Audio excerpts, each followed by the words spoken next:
सभी भारतवासियों को मेरा नमस्कार। जय श्रीमन नारायण नारायण। आज एक ऐसा ही मेरे मन में एक सवाल आया और ज़्यादातर मैंने पॉलिटिशियन या कोई भी स्पीकर या कोई भी ऐसा आदमी जो हमेशा धर्म की पाठ हमको सिखाता रहता है और पढ़ाता रहता है, तो आज हम उसी बात की चर्चा कर रहे हैं जो हमने आज तक अपने पूर्वजों से सीखा और जाना है। धर्म की सही परिभाषा जब हम समझने लायक हुए। एक्चुअल में हम आप लोगों से एक सवाल करते हैं, क्या जो पॉलिटिशियन या धर्म के नाम पे दंगे या जात के नाम पे कुछ भी कराते रहते हैं, तो क्या वो हमें जो सिखाते हैं, क्या हम धर्म की परिभाषा अभी तक हमें पता नहीं है, हम नहीं सीख पाए? क्या धर्म हमें यही सिखाता है कि एक इंसान दूसरे इंसान का कष्ट पहुंचाए, थप्पड़ मारे, दर्द दे, पीड़ा दे? प्रकृति में कोई ऐसी चीज़ है जिसको हम हानि पहुंचाएं? यही हमारा धर्म सिखाता है। मेरे पूर्वजों, मेरे माता पिता ने तो यही नहीं सिखाया। जो मुझे पता है मैं आपसे बताता हूँ और आपसे शेयर करता हूँ कि धर्म की परिभाषा होती है कि एक इंसान दूसरे इंसान का दर्द समझे, उसके दर्द में सहयोग करे, प्रकृति का संरक्षण करे, प्रकृति की कोई भी हानि न पहुंचाए, प्रकृति से बनी हुई वो सारी चीज़ें उनको प्रोटेस्ट करने में या बचाने में जो सहयोग करता है, वो जितने भी कार्य होते हैं वो धर्म से संबंधित होते हैं। यानी कि पहले आदमी को उन सब चीज़ों को समझना चाहिए कि इंसान पहले बने, फिर बाद में धर्म और जाति की बात आती है।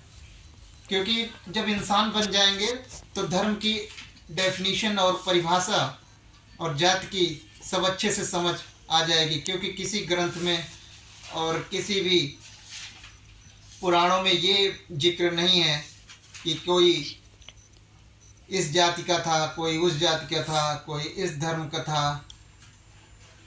तो मैं चाहता हूँ कि जो सीधी और सरल परिभाषा है वो इंसान की है। पहले इंसान बन जाइए तो धर्म आपको अच्छे से समझ आ जाएगा कि धर्म क्या कहता है आपका। क्योंकि जितने भी कार्य होते हैं और जितनी भी समझ होती है, वो जो सारे कार्य जो आपको अच्छा लगता है, जो समझ कर करते हैं, वो सारा धर्म से जुड़ा हुआ ही रहता है। यानी धर्म और कर्म दोनों एक साथ चलते हैं।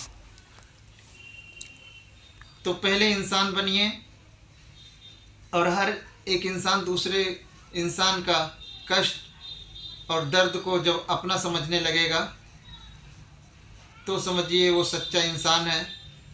और मन भी इसमें ऐसा करने से बहुत ही प्रसन्नता मिलती है।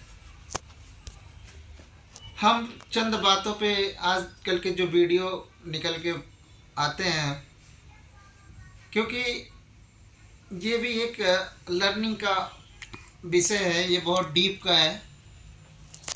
क्योंकि हमें अपने मार्ग से भटकाने के लिए ये सब एक प्लानिंग के तहत किया जाता है जो हम समझ नहीं पाते हैं।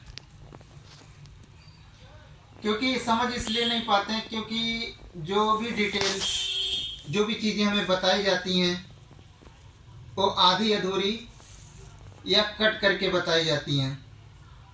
तो हम किसी भी चीज़ को जब हम पार्ट वाइज देखते हैं तो अगर उनको हम कनेक्ट नहीं कर पाते हैं, उनको लिंक नहीं कर पाते हैं, तो हम क्या अपने मार्ग से भटक जाते हैं।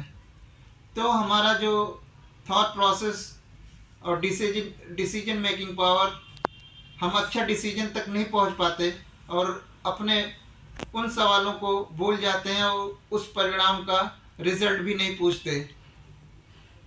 जैसे कि एक स्वाभाविक सी बात होती है कि अगर किसी इंसान से कोई सवाल किया जाए और उसमें 10 ऑप्शन दे दिया जाए, तो उस 10 ऑप्शन में वो भ्रमित हो जाएगा कि कौन सा ऑप्शन सही हो सकता है। अगर उसके बारे में आधा अधूरा नॉलेज रहेगा, वो कंफ्यूज्ड हो जाएगा और सही आंसर निकलने के केवल 10% चांस रहेंगे। लेकिन अगर उसी ऑप्शन में से हमने 8 ऑप्शन विकल्प हटा दिए और 2 विकल्प बचेंगे, तो हमारे पास होने के जो चांसेज होंगे वो 50-50 होंगे। यानी कि हम जितना ज़्यादा वीडियो या जितने लोगों को फॉलो करते हैं, तो क्या होता है कि हम सही डिसीजन पे कभी नहीं पहुंच पाते। न किसी की इंसानियत देख पाते हैं, न किसी की विकल्प को हम सही सेलेक्ट कर पाते हैं, जिससे हमारा परिणाम और दूसरा जो जिसको सहयोग करना चाहिए उस हिसाब से उस कार्य में हम सहयोग भी नहीं कर पाते, क्योंकि हमारे पास ऑप्शन और चॉइस इतना ज़्यादा हो जाता है। तो धर्म की बस मैं अपना जो पूर्वजों से, माता पिता से जो मैंने सीखा है, धर्म की यही परिभाषा है कि पहले इंसान दूसरे इंसान के दर्द, प्रकृति का संरक्षण, प्रकृति से लगाव, प्रकृति से प्रेम, नेचर ने जिन जिन चीज़ों को बनाया है उनसे बस प्रेम कर लीजिए। यही होता है धर्म की परिभाषा। अब आप लोगों का क्या रहेगा, आप लोग अपना